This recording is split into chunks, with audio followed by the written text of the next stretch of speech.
कभी ऐसा हुआ है तुम किसी से बस नॉर्मली से टकरा गए हो? छोटी सी बात पर सामने वाला बंदा ऐसे रिएक्ट करता है जैसा तुमने जानबूझकर किया हो। वह गाली देता है, पुश करता है और उसके पीछे 3-4 दोस्त खड़े होते हैं जिनके फेस पर काफी एटीट्यूड होता है। तुम ट्राई करते हो कामली बात करने की, पर वो मोमेंट स्लिप हो जाता है एंड अब तुम अकेले हो, सामने पूरा ग्रुप है। ना तुम फाइट कर सकते हो, ना तुम पीछे हट सकते हो। और जब सब देख रहे होते हैं तब तुम्हें एक ऐसी बेइज्जती फील होती है जो तुम्हारे दिल तक लगती है। अगला दिन क्लास में लोग तुम्हारा मजाक उड़ाते हैं, तेरी फट गई, तू कुछ बोल भी नहीं पाया। इवन गर्ल्स तक तुम्हें वीक समझने लगती है और तुम बस अंदर से ये सोच रहे होते हो कि अगली बार ऐसा हुआ तो मैं आगे से कैसे हैंडल करूंगा। एंड अगर तुम ऐसा कुछ सोच रहे हो तो यह वीडियो तुम्हारे लिए है। मैं तुम्हें सिखाऊंगा कैसे 1 से लेकर 4 लोगों तक के सिचुएशन में स्मार्ट और कंट्रोल्ड रिएक्शन देना है, बिना शो ऑफ के, बिना ओवर रिएक्ट के और बिना रिस्क लिए। कैसे अपना माइंडसेट और ब्रीथिंग कंट्रोल करनी है, कैसे अपनी बॉडी पोजीशनिंग और सिंपल मूव से एडवांटेज लेना है और कैसे एनवायरनमेंट को अपना अलय बनाना है।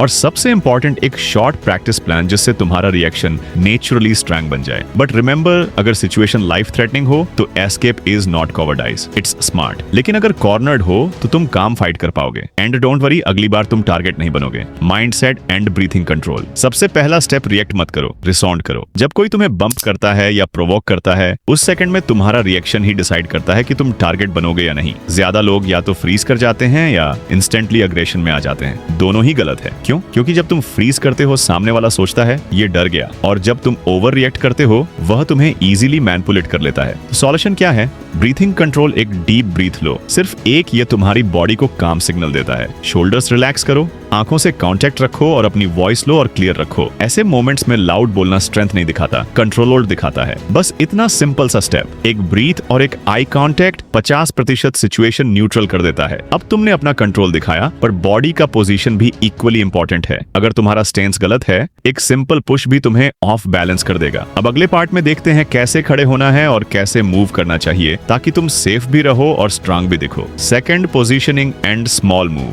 अब मान लो सामने वाला बंदा अभी भी ट्राई कर रहा है तुम्हें डोमिनेट करने का। यहाँ एक छोटी सी ट्रिक काम करती है, एंगल एंड स्पेस। कभी भी सीधा सामने मत खड़े हो, थोड़ा सा साइड एंगल लो, जैसे तुम्हारा एक शोल्डर आगे हो और एक पीछे। इससे तुम्हें 2 फायदे मिलते हैं। पहला, अगर बंदा पुश करे तो तुम ऑटोमेटिकली बैलेंस में रहते हो। दूसरा, तुम्हारे पास मूव करने के लिए जगह होती है लेफ्ट या राइट। हाथ नीचे रखने की गलती मत करो, हाथ नेचुरली चेस्ट के आसपास रखो जैसे तुम कैजुअली बात कर रहे हो, पर रेडी पोजीशन में। एंड इज न्यूट्रल गार्ड कहलाता है, बिना फाइट स्टार्ट किए रेडी रहने का स्मार्ट तरीका। अगर बंदा बहुत क्लोज आ जाए, स्टेप बैक लो, बट आंखों से कांटेक्ट मेंटेन रखना। और अगर वह टच करे तो सीधा अग्रेसिव मत होना, बस एक स्टेप साइड में लो और काम बोलो। भाई तू देख के नहीं चल सकता, वॉइस को काम रखना। लेकिन फर्म, ये लाइन सिंपल है, बट बॉडी लैंग्वेज के साथ डिलीवर हुई तो सामने वाला कंफ्यूज हो जाता है। ये बंदा चिल भी है बट वीक भी नहीं। अब सोचो, अगर सिचुएशन सिर्फ एक बंदे तक लिमिटेड नहीं रही, या 2 या 3 लोग हो जाए, फिर क्या? नेक्स्ट पार्ट में मैं तुम्हें एग्जैक्टली ये बताने वाला हूँ कि मल्टीपल अटैकर्स के टाइम पे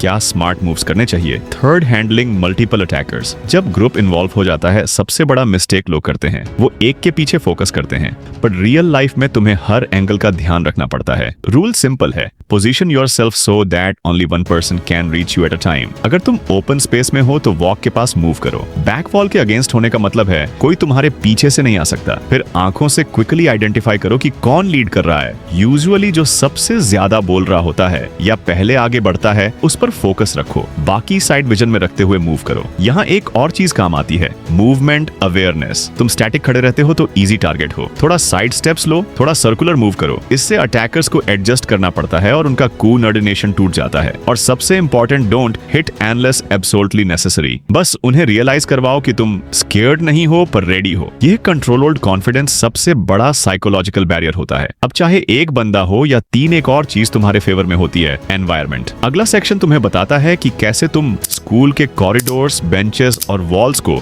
अपना अलाइव बना सकते हो। लेकिन उसे बताने से पहले तुम लोग सोच रहे कि ये सब तो ठीक है भाई, पर तू हमें मूव्स तो बता जिससे हमें लड़ना है। सो डोंट वरी, वो मैं तुम्हें आगे वीडियो में बताऊंगा। Fourth, using environment smartly. Environment तुम्हारा साइलेंट वेपन है। कॉरिडोर नैरो होता है, बेंचेस, वॉल्स, बैग, रैक्स, सब कुछ स्ट्रेटजी बन सकता है। एग्जाम्पल, अगर बंदा सीधा आ रहा है, बेंचेस के साइड शिफ्ट हो जाओ, उसका स्ट्रेट पाथ मत दो। बेंच तुम्हारे और उसके बीच का एक बैरियर बन जाता है। अगर कोई ग्रुप आ रहा है तो कॉर्नर चूज करो जहां तुम्हारा एक ही साइड ओपन हो ताकि तुम्हें हर एंगल से अटैक ना हो। वॉल के पास होने का एक और एडवांटेज है, तुम्हारे बैलेंस स्ट्रांग रहता है। कोई पुश करे तो वॉल सपोर्ट देती है, तुम फिर से पोजीशन ले सकते हो। और हाँ, तुम्हारा बैग भी शील्ड बन सकता है। शोल्डर से उतार के फ्रंट में रखो, ये डिस्टेंस क्रिएट करता है और सामने वाले को कंफ्यूज करता है। अब जब तुमने सिचुएशन और एनवायरनमेंट दोनों कंट्रोल कर लिया है तो बचा है सिर्फ एक स्टेप प्रैक्टिस। अगले पार्ट में मैं एक शॉर्ट डेली प्लान दूंगा जिसे तुम घर या जिम में प्रैक्टिस करके रियल कॉन्फिडेंस बिल्ड कर सकते हो। 5th practice plan home plus gym. Confidence का कोई शॉर्टकट नहीं होता, मानो या ना मानो, प्रैक्टिस ही उसका फाउंडेशन है। या मैं तुम्हें बस सिंपल 10 मिनट का डेली प्लान दूंगा जो तुम्हें फिजिकली और मेंटली रेडी रखेगा। Step 1, mirror drill. मिरर के सामने खड़े हो, न्यूट्रल गार्ड पोजीशन में आई कांटेक्ट मेंटेन करते हुए काम वॉच योर स्टेप बोलो, ये तुम्हारा वॉइस कंट्रोल और एक्सप्रेशन ट्रेन करेगा। Step 2, balance and ankle. एक लाइन फ्लोर पे खींच लो या टेप लगाओ, उस पे स्ट्रेस प्रैक्टिस करो। एक शोल्डर आगे, एक पीछे, weight evenly distributed. 2 left and right side step लो बिना बैलेंस लूज किए। Step 3, reaction time. किसी फ्रेंड को बोलो कि रैंडमली पुश करें या हैंड रेस करें, तुम्हारा काम है सिर्फ साइड मूव और डिस्टेंस मेंटेन करना बिना अग्रेशन के। 4th, डीप ब्रीथिंग प्रैक्टिस करो। Inhale 4 second, hold 2 second, exhale 4 second. ये तुम्हें बेसिकली स्ट्रेस मूवमेंट में काम बनाता है। इस प्लान को डेली फॉलो करोगे तो तुम्हारा रिएक्शन ऑटोमेटिकली काम और कॉन्फिडेंट हो जाएगा। और फाइनली जब सब कुछ प्रैक्टिस हो गया, माइंडसेट, मूवमेंट, एनवायरनमेंट, कंट्रोल, तो अब बात करते हैं उन मूव्स की जो तुम लड़ने के टाइम पर यूज करोगे। एंड इसके लिए मैं तुम्हें एक वीडियो सजेस्ट करूंगा जो कि मैंने खुद क्रिएट करी है 7 डेडलिस्ट मूव्स के ऊपर। तुम्हें उस वीडियो में टोटली 7 डेडलिस्ट मूव्स मिलेंगे जो तुम बेसिकली सीख कर लड़ सकते हो। मैंने इस वीडियो में तुम्हें मूव्स के अलावा सब कुछ बताया है जिससे तुम परफेक्टली फाइट कर सकते हो। सो अगर तुम्हारे पास थोड़ा सा टाइम है तो उस वीडियो को जाकर जरूर से देख लेना। देन तुम परफेक्टली फाइट करने के लिए रेडी हो जाओगे। लेकिन तुम्हें एक लाइन हमेशा याद रखनी होगी, तुम्हें हर जगह फाइट नहीं करनी होती, तुम्हें हर जगह जितना भी नहीं होता, तुम्हें बस हर जगह कंट्रोल मेंटेन करना होता है। कंट्रोल अपने वर्ड्स का, अपनी बॉडी का, अपनी इमोशंस का। यही तुम्हें रिस्पेक्ट ही दिलाता है और यही तुम्हें अलग बनाता है। और जब कभी ऐसी सिचुएशन रिपीट हो, याद रखना तुम सीख चुके हो कैसे काम हैंडल करना है। अगली बार तुम टारगेट नहीं बनोगे।